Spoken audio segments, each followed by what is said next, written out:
Et pour donner un exemple de ce que j'ai pu faire en article 15, donc en audience avec des patrons, je vais parler d'une histoire que vous avez tous suivie dans les médias, qui est celle de Julien Padiska, qui est un fonctionnaire de la brigade des mineurs de Marseille, qui a été condamné la semaine dernière à 15 ans de prison pour viol sur 2 Philippins et de multiples fichiers pédopornographiques qui ont été trouvés en sa possession.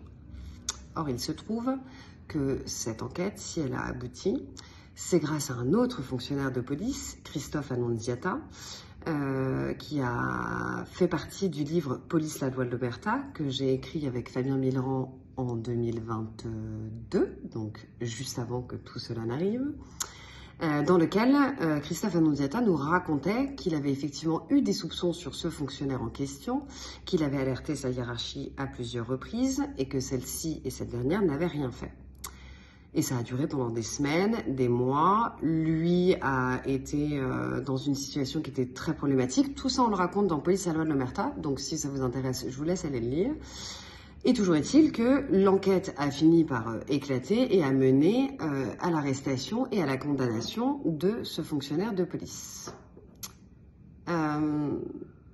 Lors de l'audition quand il a déposé à la barre, donc lors de sa déposition devant la cour d'assises des Bouches-du-Rhône la semaine dernière, il a expliqué tout ça, donc la situation dans laquelle lui s'était trouvé et la façon dont s'était passée sa situation au sein de la brigade des mineurs une fois qu'il avait dénoncé les faits.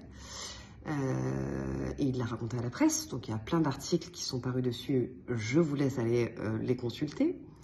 Eh bien, c'est dans le cadre d'un article 15 que j'ai réussi à obtenir la mutation de ce fonctionnaire, qui était à l'époque donc à Marseille, vous l'aurez compris, et qu'il a fallu extraire de son service pour l'envoyer à Pau. Donc, il y a eu plusieurs articles 15 à Marseille et à Pau pour pouvoir négocier tout ça. Mais là, on est en train de m'expliquer que, en fait, c'est un service non fait, que je n'ai pas travaillé et que je vais devoir rembourser tous les déplacements que j'ai faits, etc., etc. C'est à ça que servent les articles 15 aujourd'hui.